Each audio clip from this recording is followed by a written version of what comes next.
Hello friends, स्वागत है एक बार फिर से नई अपडेट और लेटेस्ट न्यूज के साथ में VIIC में। और मैं अमित कुमार सोनी हार्दिक हार्दिक अभिनंदन करता हूं, बहुत बहुत स्वागत करता हूं। दोस्तों, चैनल को सब्सक्राइब कर लें, सबसे पहले तो शेयर करें वीडियो को, और पसंद आता है तो लाइक करें। और नई नई जानकारियां आपको नोटिफिकेशन के माध्यम से मिलती रहे तो तुरंत बेल आइकॉन पर भी प्रेस करना बिल्कुल ना भूलें। दोस्तों, आज के इस वीडियो में एक बहुत ही महत्वपूर्ण टॉपिक पर चर्चा हम करने वाले हैं, और वो टॉपिक है एलाइड सब्जेक्ट्स का। तो सब्जेक्ट्स जैसे कि दो प्रकार के होते हैं, एक होता है कोर सब्जेक्ट और दूसरा होता है एलाइड सब्जेक्ट। यदि हम कोर सब्जेक्ट की बात करें तो मान लीजिए कि बॉटनी है, कोर सब्जेक्ट है, वनस्पति विज्ञान। तो उसके साथ में जो सब्जेक्ट होते हैं माइक्रोबायोलॉजी, बायोटेक्नोलॉजी इत्यादि इत्यादि, तो इनको हम एलाइड सब्जेक्ट कहते हैं। तो दोस्तों, शिक्षक भर्ती परीक्षा वर्ग 1 और 2 के वेरिफिकेशन के समय में जो एलाइड सब्जेक्ट वाले कैंडिडेट थे, जिन्होंने उसमें MSc किया था, एग्जाम दिया था और उसमें पात्र होने के साथ में चयनित भी हो चुके थे, उनको वेरिफिकेशन में बाहर कर दिया गया।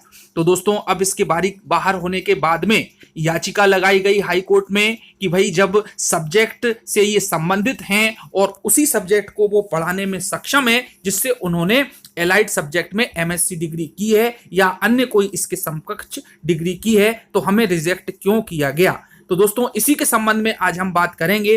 तो हम दोस्तों यहां पर जो बात करने वाले हैं वो है कि शिक्षा मंत्री जी ने इसके संबंध में क्या कहा, उसके बाद में याचिका में क्या क्या नियमों के आधार पर बात की जा रही है जिससे कि वैलिड करार दे दिया जाए एलाइड सब्जेक्ट वालों को, उस याचिका के बारे में बात करेंगे। और उसके बाद हम एक महत्वपूर्ण डिसीजन जो कि हाई कोर्ट ने दिया है इस सब्जेक्ट के लिए, मान्यता या अमान्यता के लिए, तो उसकी भी हम एक डिटेल में चर्चा करने वाले हैं। तो आइए दोस्तों, सबसे पहले बात करते हैं कि शिक्षा मंत्री श्री इंदर सिंह परमार जी ने एलाइड सब्जेक्ट के बारे में क्या कहा है। तो दोस्तों, देख सकते हैं आप, देखिए दोस्तों, ये हेडिंग से स्टार्ट है कि कोर सब्जेक्ट वालों को ही अवसर दिया जाएगा। मैं बता चुका हूं कि कोर सब्जेक्ट क्या है, और भी डिटेल में हम इसके बारे में बात करेंगे।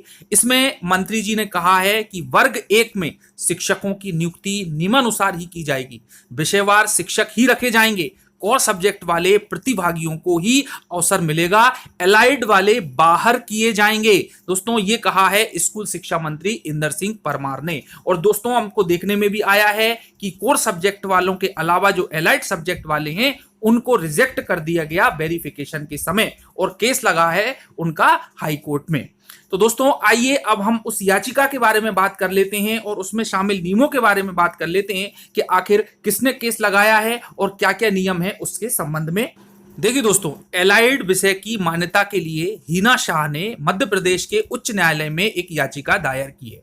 उन्होंने जो है बायोसाइंस, जिसको कि एलाइड सब्जेक्ट के रूप में लिया जाता है, और उच्चतर माध्यमिक टीचर्स के लिए इनकी नियुक्ति की पात्रता के संबंध में यह याचिका लगाई गई है।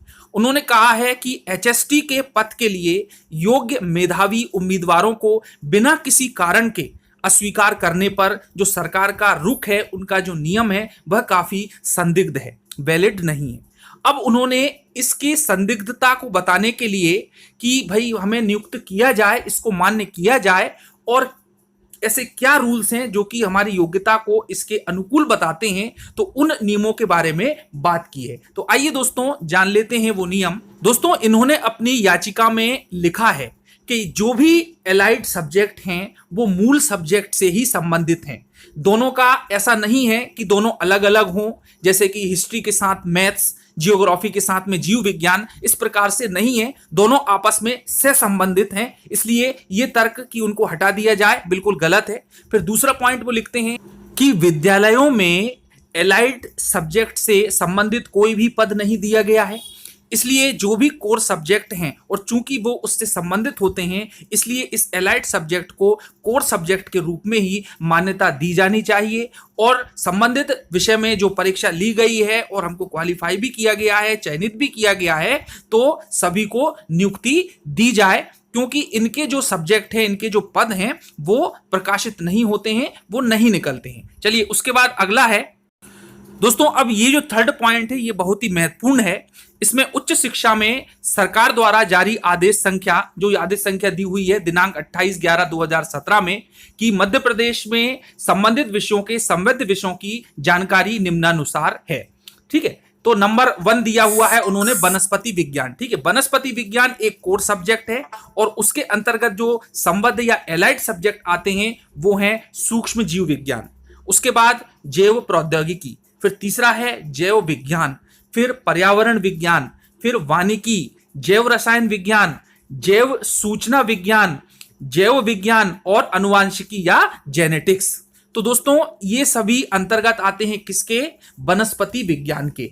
वनस्पति विज्ञान कोर सब्जेक्ट है और बाकी जो मैंने नाम लिए हैं वो सभी एलाइड सब्जेक्ट के अंतर्गत आते हैं। अब दोस्तों उन्होंने तर्क दिया है कि 2011 में संबद्ध विषय के उम्मीदवारों को प्रासंगिक विषय शिक्षकों के रूप में भर्ती किया गया था और उसकी उन्होंने एक प्रमाण पत्र की कॉपी भी संलग्न की है। 2011 में जो भर्ती हुई थी उसमें एलाइड सब्जेक्ट वालों को ले लिया गया था, तो ये भी एक बहुत बड़ा पॉइंट है। भर्ती के लिए निर्दिष्ट नियम एचएसटी के रूप में संबद्ध विषय के उम्मीदवारों की भर्ती की अनुपयुक्तता के लिए पर्याप्त स्पष्ट नहीं थे। कोई स्पष्ट कटौती से इनकार नहीं किया गया था जो नौकरी के लिए आवेदन करने के संबद्ध विषय के उम्मीदवारों के लिए बाधा बन सकता है। तो दोस्तों जो रूल बुक थी उसमें कुछ भी स्पष्ट नहीं था कि जो है एलाइड सब्जेक्ट वालों को नहीं लिया जाएगा या फिर लिया जाएगा या किस प्रकार से उनके साथ व्यवहार किया जाएगा, तो उसके बारे में बात की है। फिर अगला पॉइंट है कि अतीत में कई अतिथि शिक्षक जो संबद्ध विज्ञान में स्नातकोत्तर थे उन्हें शिक्षक के रूप में भर्ती किया गया है और वो कहती हैं कि उनका डेटा भी विधिवत रूप से सत्यापित किया गया था। इनमें से कई अतिथि शिक्षकों ने अब टीईटी उत्तीर्ण कर लिया है और उन्हें स्थायी कर दिया जाएगा। क्या ये पहले से निर्धारित कानून को हस्तांतरित करने के बराबर नहीं होगा? तो ये उन्होंने बात इसमें कही है। और दोस्तों एक और पॉइंट उन्होंने अपनी याचिका में लिखा है कि छत्तीसगढ़, गुजरात केंद्रीय विद्यालय और राजस्थान बोर्ड में संबद्ध विज्ञान जीव विज्ञान के तहत वर्गीकृत किया गया है। इसके अलावा मध्य प्रदेश के उच्च शिक्षा विभाग के पाठ्यक्रमों में संबद्ध या एलाइड जैविक विषयों को समान महत्व दिया जाता है। तो ये उन्होंने अपने तर्क प्रस्तुत किए हैं याचिका में और ये याचिका लगी हुई है हाई कोर्ट में। दोस्तों वो भी रिजेक्शन होने के बाद में, लेकिन अभी हाल ही में जैसा कि मैंने बताया कि शिक्षा मंत्री जी का बयान बिल्कुल नेगेटिव आया है इसके प्रति। चलिए दोस्तों अब हम बात कर लेते हैं एक महत्वपूर्ण हाई कोर्ट के निर्णय का जो कि इसी प्रकार के केस से संबंधित है, तो वो भी आप सुन लें। देखिए दोस्तों ये मामला है इलाहाबाद हाई कोर्ट का और मामला जो चला था, केस चला था वो था लखनऊ बेंच का। तो आइए दोस्तों हम थोड़ी सी इसके बारे में डिटेल में बात कर लेते हैं। देखिए दोस्तों Allahabad high court Lucknow bench का ये मामला है। इसमें याचिकाकर्ता थे ब्रजेंद्र प्रताप सिंह और किसके विरुद्ध हुआ था ये केस? ये हुआ था state of UP principal secretary higher education government of Uttar Pradesh Lucknow. दोस्तों यहां पर याचिकाकर्ता के वकील थे राम कुमार सिंह और जो न्यायाधीश थे वो थे माननीय वी.के. शुक्ला और माननीय ब्रजेश कुमार श्रीवास्तव। दोस्तों याचिकाकर्ता ने याचिका लगाई और उसमें उन्होंने जो पॉइंट लिखे थे वकील ने उनके जो प्रस्तुत किए वो है कि याचिकाकर्ता ब्रजेंद्र प्रताप सिंह ने याचिका में कहा कि वह सहायक प्रोफेसर वनस्पति विज्ञान के पद पर नियुक्ति के लिए पूरी तरह से योग्य है। दोस्तों वनस्पति विज्ञान कोर सब्जेक्ट है और उन्होंने ये भी प्रस्तुत किया कि उन्होंने अपना एमएससी मास्टर ऑफ साइंस पूरा कर लिया है किससे? पर्यावरण विज्ञान से, जो कि एक एलाइड सब्जेक्ट है के विषय के साथ, जो कि बॉटनी का एक एलाइड विषय है और तदनुसार यूपी उच्चतर शिक्षा सेवा आयोग को उन्हें योग्य मानने के लिए निर्देशित किया जाना चाहिए। दोस्तों इनका जो आवेदन था वो रिजेक्ट कर दिया था बोर्ड ने, शिक्षक बोर्ड ने, हायर एजुकेशन बोर्ड ने। उसके बाद में इन्होंने ये याचिका लगा दी थी। अब दोस्तों जो उच्च शिक्षा विभाग के प्रतिनिधि थे एसबी पांडे, उन्होंने क्या तर्क दिया? एसबी पांडे जो कि उच्च शिक्षा विभाग के प्रतिनिधि थे, उन्होंने इस याचिकाकर्ता और अन्य का विरोध करते हुए कहा कि याचिकाकर्ता मिनिमम क्वालिफिकेशन जो आयोग के द्वारा निर्धारित की गई है उसे पूरा नहीं करते, अतः उनकी उम्मीदवारी इसी आधार पर निरस्त कर दी गई है या की जा चुकी है। अब इसके संबंध में याचिकाकर्ता ने एक और बात कही कि वह वनस्पति शास्त्र की जिसका एलाइड सब्जेक्ट पर्यावरण विज्ञान है, जैसा कि मैंने आप लोगों को पहले बताया था कि ये एलाइड सब्जेक्ट होता है किसका? वनस्पति विज्ञान का। 55% मार्क्स जो कि मिनिमम क्वालिफिकेशन है उसको वो धारित करता है, पूर्ण करता है। और पर्यावरण विज्ञान जो कि वनस्पति विज्ञान का सब्जेक्ट है, एलाइड सब्जेक्ट है, अतः बॉटनी प्रोफेसर के पद के लिए योग्यता रखता है, जिसमें उसने मास्टर डिग्री ली हुई है, यह कहना है याचिकाकर्ता द्वारा।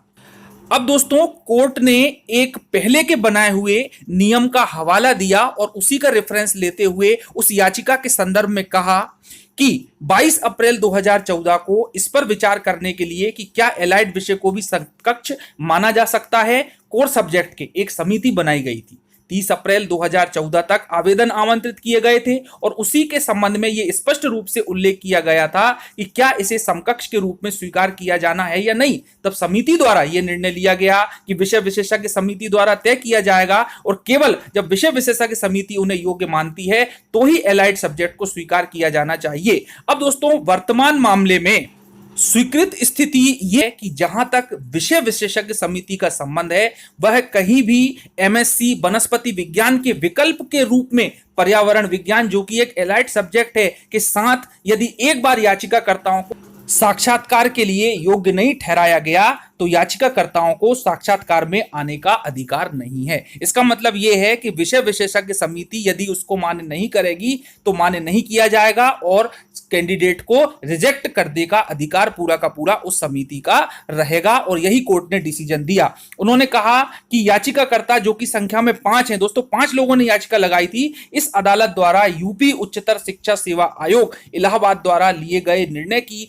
वैधता पर सवाल उठाने से पहले सहायक प्रोफेसर वनस्पति विज्ञान के पद के लिए याचिकाकर्ताओं की उम्मीदवारी को अस्वीकार करने के लिए आगे बढ़ रहे हैं और कोर्ट के द्वारा रिट याचिका को ही खारिज कर दिया गया। दोस्तों कोई केस आगे चला ही नहीं, उन्होंने उनको वहीं रिजेक्ट कर दिया कि विषय विशेषज्ञ समिति जब मना कर चुकी है तो अब किसी का भी अधिकार नहीं है कि उसको वापस पुनरावृत्ति के लिए लिया जाए। तो दोस्तों यहां पर रिजेक्शन वाला पार्ट देखा गया है। लेकिन दोस्तों हमारे यहाँ अभी ये कंडीशन दूसरी है, कंडीशन है स्कूल शिक्षा विभाग की। स्कूल शिक्षा विभाग की वजह से ही ये केस लगा हुआ है, क्योंकि अभी हमने बयान भी देखा कि उसमें रिजेक्शन कर दिया है वेरिफिकेशन से। तो दोस्तों हाई कोर्ट अब इसके संबंध में क्या निर्णय देती है, पर आशा करते हैं कि निर्णय यदि उम्मीदवारों के अभ्यर्थियों के पक्ष में आ जाता है तो बहुत अच्छी बात होगी, क्योंकि इसके पहले जो याचिकाकर्ता ने उसमें जो अपने नियम बताए हैं और जिन तथ्यों के आधार पर वो बात कर रहे हैं, यदि उन तथ्यों से कन्विंस हो जाता है हाई कोर्ट तो कुछ ना कुछ अच्छा डिसीजन आ सकता है। तो दोस्तों ये एक जानकारी थी, मैंने आपको दोनों पक्ष बताए। तो दोस्तों मिलते हैं अगले वीडियो में, चैनल को सब्सक्राइब जरूर कर लें, शेयर करें वीडियो को। धन्यवाद, जय हिंद।